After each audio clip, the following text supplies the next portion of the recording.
दर्शकगण, अब माननीय मुख्यमंत्री हरियाणा विनियोग संख्या 5 विधेयक 2023 प्रस्तुत करेंगे तथा इस पर विचार के लिए प्रस्ताव करेंगे। अध्यक्ष महोदय, मैं हरियाणा विनियोग संख्या 5 विधेयक 2023 पुनः स्थापित करता हूं। मैं ये भी प्रस्ताव करता हूं कि हरियाणा विनियोग संख्या 5 विधेयक पर तुरंत विचार किया जाए। प्रस्ताव प्रस्तुत हुआ कि हरियाणा विनियोग संख्या 5 विधेयक पर तुरंत विचार किया जाए। प्रश्न है कि हरियाणा विनियोग संख्या 5 विधेयक पर तुरंत विचार किया जाए। जो इस प्रस्ताव के पक्ष में है वो कृपया हाँ कहें। जो इस प्रस्ताव के विपक्ष में है वो कृपया ना कहें। हाँ पक्ष की जीत हुई, हाँ पक्ष की जीत हुई, प्रस्ताव स्वीकृत हुआ। अब सदन विधेयक पर क्लास बाय क्लास विचार करेगा। क्लास 2, प्रश्न है कि क्लास 2 विधेयक का पार्ट बने। जो इस प्रस्ताव के पक्ष में है वो कृपया हाँ कहें। जो इस प्रस्ताव के विपक्ष में है वो कृपया ना कहें। हाँ पक्ष की जीत हुई, हाँ पक्ष की जीत हुई, प्रस्ताव स्वीकृत हुआ। क्लास 2 विधेयक का पार्ट बना। क्लास 3, प्रश्न है कि क्लास 3 विधेयक का पार्ट बने। जो इस प्रस्ताव के पक्ष में है वो कृपया हाँ कहें। जो इस प्रस्ताव के विपक्ष में है वो कृपया ना कहें। हाँ पक्ष की जीत हुई, हाँ पक्ष की जीत हुई, प्रस्ताव स्वीकृत हुआ। क्लास 3 विधेयक का पार्ट बना। शेड्यूल, प्रश्न है कि शेड्यूल विधेयक का पार्ट बने। जो इस प्रस्ताव के पक्ष में है वो कृपया हाँ कहें। जो इस प्रस्ताव के विपक्ष में है वो कृपया ना कहें। हाँ पक्ष की जीत हुई, हाँ पक्ष की जीत हुई, प्रस्ताव स्वीकृत हुआ। शेड्यूल विधेयक का पार्ट बना। क्लास 1, प्रश्न है कि क्लास 1 विधेयक का पार्ट बने। जो इस प्रस्ताव के पक्ष में है वो कृपया हाँ कहें। जो इस प्रस्ताव के विपक्ष में है वो कृपया ना कहें। हाँ पक्ष की जीत हुई, हाँ पक्ष की जीत हुई, प्रस्ताव स्वीकृत हुआ। क्लास 1 विधेयक का पार्ट बना। एनेक्टिंग फार्मूला, प्रश्न है कि एनेक्टिंग फार्मूला विधेयक का एनेक्टिंग फार्मूला हो। जो इस प्रस्ताव के पक्ष में है वो कृपया हाँ कहें। जो इस प्रस्ताव के विपक्ष में है वो कृपया ना कहें। हाँ पक्ष की जीत हुई, हाँ पक्ष की जीत हुई, प्रस्ताव स्वीकृत हुआ। एनेक्टिंग फार्मूला विधेयक का पार्ट बना। टाइटल, प्रश्न है कि टाइटल विधेयक का टाइटल हो। जो इस प्रस्ताव के पक्ष में है वो कृपया हाँ कहें। जो इस प्रस्ताव के विपक्ष में है वो कृपया ना कहें। हाँ पक्ष की जीत हुई, हाँ पक्ष की जीत हुई, प्रस्ताव स्वीकृत हुआ। टाइटल विधेयक का टाइटल बना। अब माननीय मुख्यमंत्री प्रस्ताव प्रस्तुत करेंगे कि विधेयक पारित किया जाए। अध्यक्ष महोदय, मैं प्रस्ताव करता हूं कि विधेयक पारित किया जाए। प्रस्ताव प्रस्तुत हुआ कि विधेयक पारित किया जाए। प्रश्न है कि विधेयक पारित किया जाए। जो इस प्रस्ताव के पक्ष में है वो कृपया हाँ कहें। जो इस प्रस्ताव के विपक्ष में है वो कृपया ना कहें।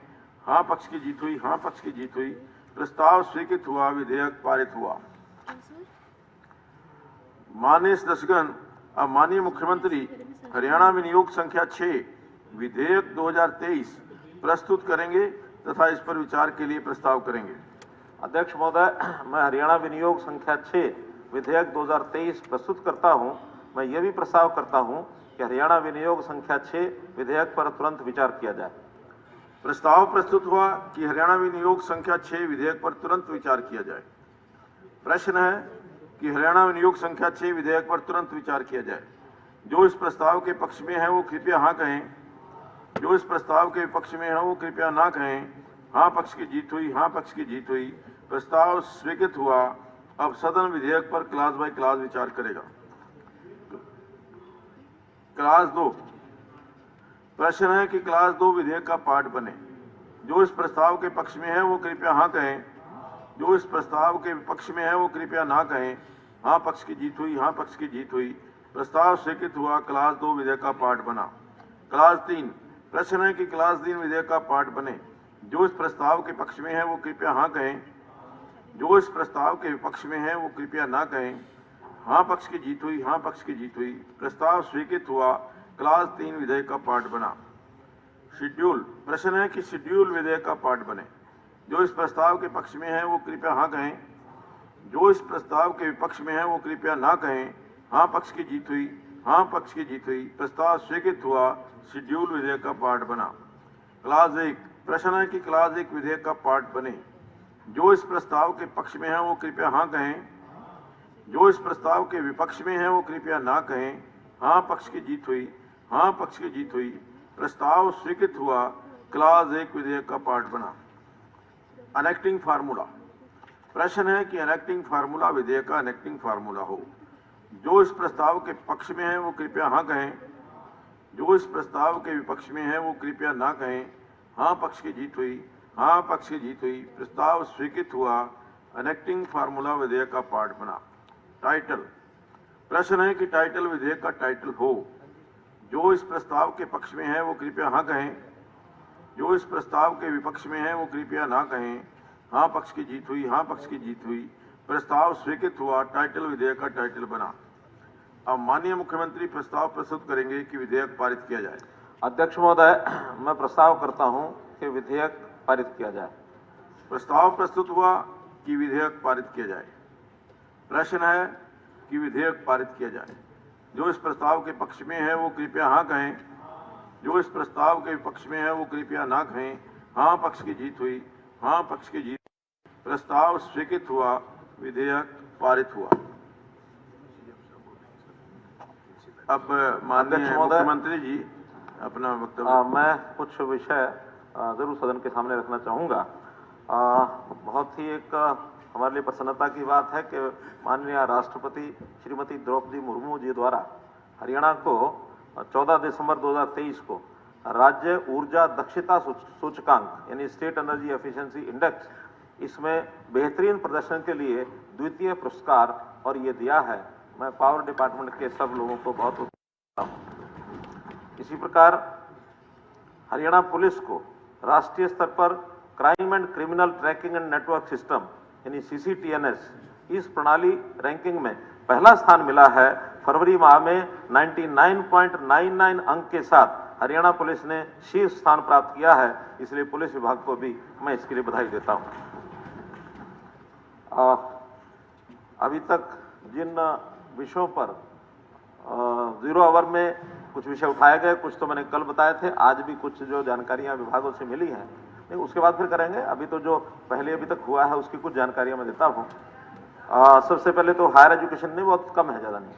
हायर एजुकेशन में कुछ सदस्यों ने, माननीय सदस्यों ने जो विषय रखे हैं उसमें खास करके पीलूखेड़ा का जो गर्ल्स कॉलेज हमारे सुभाष गांगुली जी ने ये विषय रखा था, तो उसमें 8 एकड़ जमीन भवन के लिए गांव जामनी में ये दे दी गई है।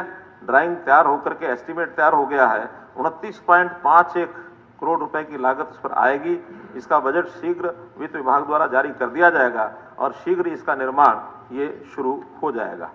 इसी प्रकार श्री बलबीर सिंह जी ने इसराना में नया राजकीय महाविद्यालय बनाने की बात जो कही थी, उस पर भी 1999 में इसकी स्थापना हुई थी, लेकिन इसको नए भवन के लिए, इसका भवन नया बनना है। इस भवन को 12 मई 2022 को 27 करोड़ 92 लाख रुपए की अनुमानित लागत की प्रशासनिक स्वीकृति ये जारी कर दी गई है। PWD द्वारा भवन निर्माण का कार्य ये बहुत जल्दी शुरू कर दिया जाएगा। मार्केटिंग बोर्ड के नाते से एक विषय, थोड़ा सब्जी मंडी के हमारे जो आड़ती हैं उनके अंदर एक मैसेज हो गया है, वो थोड़ा लैंग्वेज की गलती के कारण से वो गया हुआ है, क्योंकि कुछ लोगों ने एक डेपुटेशन के माध्यम से मांग की थी कि जो 1% मार्केट फीस और 1% HRDF, ये लगता है इससे, क्योंकि उनका काम बहुत ही इस प्रकार का है कि इंस्पेक्टर्स बार बार जो आते जाते तंग करते हैं, तो सुझाव उनका था कि इस पर लमसम साल में एक बार फीस ले ली जाए ताकि हमारे यहाँ इंस्पेक्टर राज खत्म हो जाए। हमने इसको स्वीकार कर लिया और स्वीकार करने के बाद एक पत्र निकाल दिया गया था, जो पिछले वर्ष का उनकी जितनी असेसमेंट हुई थी उतना ही राशि लमसम वो जमा करा दे, और साथ में ही लिख दिया कि हर साल 10% राशि जो है वो बढ़ेगी। तो 10% उन्होंने ये समझ लिया कि जितनी सब्जी की कीमत है उसका 10%, वास्तव में वो नहीं है। 10% जो पिछला टैक्स यानी जो राशि टैक्स की बनी है उसका 10%, अर्थात कुल मिलाकर के वर्तमान का हिसाब लगाएं तो 1% की बजाय 1.1 हो जाएगा। लेकिन ये मान के चला जा रहा है कि 10% बिक्री हर एक की आगे बढ़ेगी। 10% बिक्री बढ़ने पर ही वो 10% उसका जो टैक्स का राशि बढ़ाई गई है।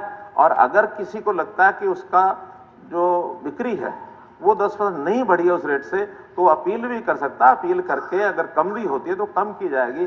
लेकिन एक फार्मूला रखा गया कि हर वर्ष हर एक दुकानदार की बिक्री 10% बढ़ती है, इसलिए जो राशि इस समय उसकी तय की गई है उसका 10% वार्षिक बढ़ना है। तो भी उन लोगों से बातचीत करके और एक प्रतिनिधिमंडल मिलकर के हम स्पष्ट कर देंगे। नहीं, इसमें नहीं बढ़े तो अपील करेगा तो कम करना। इसमें एक मेरा मुख्यमंत्री जी एक और था। हाँ। जो आदेश हुआ है उसमें की है कि पिछले साल से अब की बार 40% बढ़ाया एक बार, वो जरा देख लें कि नहीं, 40%। इसमें तो 2 साल के लिए फ्रीज कर दिया है। जो इस साल हुआ है, पिछले साल हुआ है, इस साल हुआ, उसको 2 साल तक नहीं बढ़ाएंगे। मार्च 2025 के बाद ये लागू होगा। वो जो उनको मैसेज है वो 40% बढ़ाने का। उनको बुला लिया हमने, हाँ तो जी। ये स्पष्ट किया है मैंने कि ये 10% पहला तो 10% उसकी कीमत पर नहीं, उसका जो टैक्स दे रहा है उसका 10% बढ़ेगा। तो ये एक स्पष्टीकरण हमारे सदस्य श्री विनोद झाणा जी ने ये विषय उठाया था, इसलिए मैंने बताया है। सड़कों के विषय काफी विषय आए हैं कल, तो मैं इतनी बात बताना चाह रहा हूं कि हमने पिछले टर्म में, स्वाभाविक है कि सड़कें वर्षों पहले बनी नहीं थी, नई सड़कें काफी बनी थी और सारा बजट लगभग हमारा नई सड़कों में पिछले टर्म में लगा था। उनका क्योंकि 5 साल में लगभग डीएल पीरियड समाप्त होता डीएलपी, तो अब वो सब की सब रिपेयर एक साथ जब मांगी गई है तो रिपेयर का दबाव बहुत आया। हमने उसमें पहले भी एक किश्त में 25-25 करोड़ रुपया हर एक विधानसभा में काम कराया था। बाद में फिर कहा कि जो कोई और सड़कों की आवश्यकता जिसकी रिपेयर की है उनका 25 करोड़ तक और करेंगे, कि वो बजट के हिसाब से जितना बजट था वो यही है। नई सड़कें इस बार हमने रोकी है कि नई सड़क निर्माण वो नहीं कराएंगे। सबसे पहले जो प्रेजेंट में रिपेयर करनी है सब रिपेयर कराएंगे। दूसरे चरण में जिनका चौड़ीकरण करना है, जिन सड़कों का वाइडनिंग करनी है या स्ट्रेंथनिंग करनी है, वो होगा। और फिर उसके बाद अगर आवश्यकता यानी बहुत अधिक होती है, जिन सड़कों के जहाँ ट्रैफिक लोड बढ़ता है, अब इतना जितना मैं उत्तर दे रहा हूं उतना ही है, उससे ज्यादा कोई मिलेगा नहीं। हाँ, वो अलग से, हाँ वो अलग से फ्लड के लिए अलग से हमने और सूची मांगी है कि जो फ्लड के समय जो सड़कें टूटी हैं उसकी रिपेयर वो प्राथमिकता पर कराई जाएगी। नहीं, वो लगातार चल रहा है। फिर भी जो रह गई हैं, हाँ, रिपेयर की सड़कें सभी कराई जाएंगी। रिपेयर की सड़कें सब कराई जाएंगी। डिपार्टमेंट को भेजिए आप, उनके पास सारी लिस्ट है, बल्कि उनके एक वेबसाइट पर हर एक सड़क का स्टेटस लिखा हुआ है। आप वेबसाइट निकालिए, उस पर देखिए, सड़क का नंबर देखिए और उस सड़क की स्थिति कब वो बनी थी, कब उसका डीएलपी समाप्त हुआ है और अब उसकी स्थिति वर्तमान में क्या है। और उसके बाद भी अगर उससे संतुष्टि नहीं है तो लिख के देंगे, तो उसको हम जरूर चेक कराएंगे। स्पोर्ट्स के नाते कुछ सदस्यों ने, श्री बलबीर सिंह जी ने, जो उनके कार्यक्षेत्र में medallist, gold medallist Neeraj Chopra ji का गांव खंडरा, इसके अंदर अंतर्राष्ट्रीय खेल स्टेडियम की घोषणा मैंने स्वयं की थी। तो वहां जमीन पर जो 2 हिस्से वहां जमीन के हैं, 50 एकड़ पंचायती लैंड है, 15 एकड़ है। तो गांव के लोगों की इच्छा है कि 15 एकड़ पर वो जमीन, वो अंतर्राष्ट्रीय खेल स्टेडियम बनना चाहिए। लेकिन उस 15 एकड़ पर कोई केस आपस में गांव के विवाद के कारण से न्यायालय में है, तो अब रेवेन्यू कोर्ट में ही, तो रेवेन्यू कोर्ट में हम उसका जल्दी फैसला करा करके, हालांकि जिन्होंने केस किया उन्होंने वर्बली मान भी लिया है कि हम अपना केस वापस ले लेंगे और बहुत जल्दी उस 15 एकड़ के ऊपर ही जो गांव के लोगों की इच्छा है।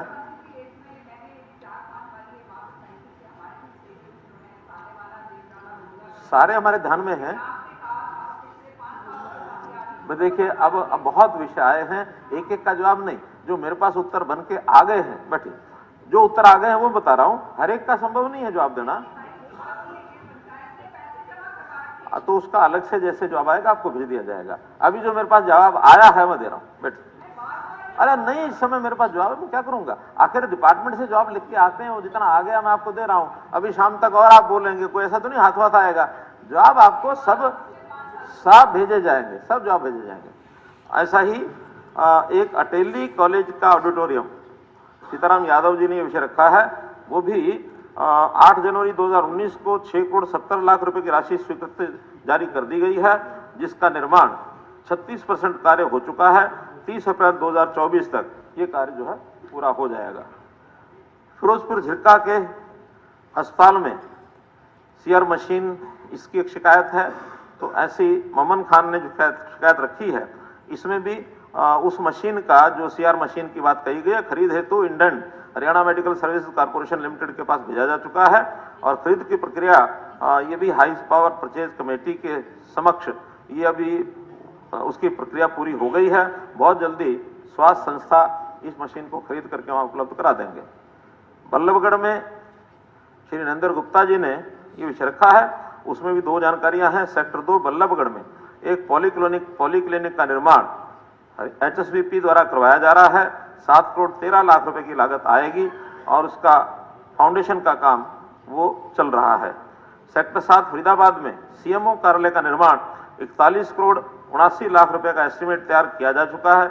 निर्माण कार्य जल्दी शुरू हो जाएगा। चिरंजीव राव इन्होंने विषय रखा था कि रेवाड़ी में 200 बिस्तर का अस्पताल, 150 बिस्तर अस्पताल भी उस पर काम वहां बना हुआ है। 200 बिस्तर अस्पताल के रूप में स्वीकृति प्रदान की जा चुकी है।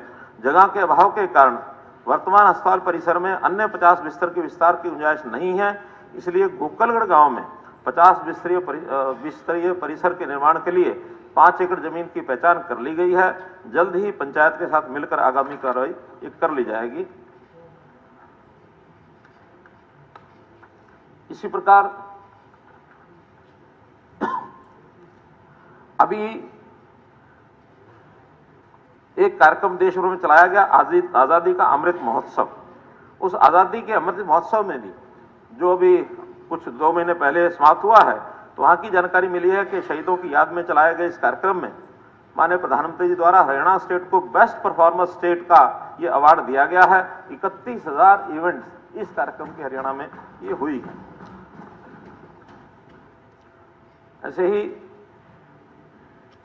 हरियाणा एक ऐसा प्रदेश बन गया है कि जहां रेलवे विद्युतीकरण इसका 100% कार्य हो चुका है। अब रेलवे विद्युतीकरण की कोई लाइन ऐसी नहीं है जिसमें विद्युतीकरण जिसका ना हुआ हो, तो 100% यानी ये कार्य करने वाला हरियाणा जो है ये पहला प्रदेश ये बन गया है।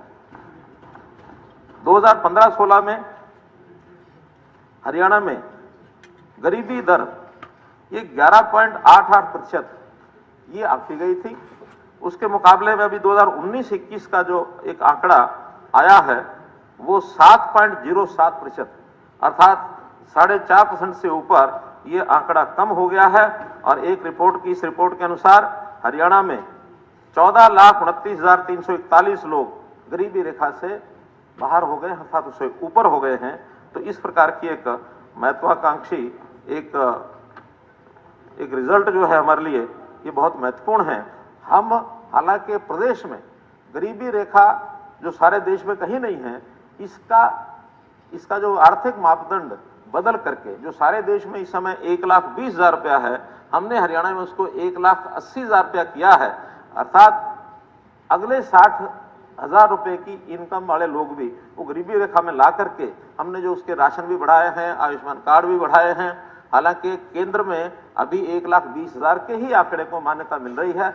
हमने 1,80 तक जो और परिवार जुड़े हैं, उसका चाहे आयुष्मान भारत का विषय हो, चाहे राशन का विषय हो, चाहे बाकी विषय हो, वो हरियाणा सरकार अपने बजट से करेगी। इस प्रकार का हमने प्रावधान किया।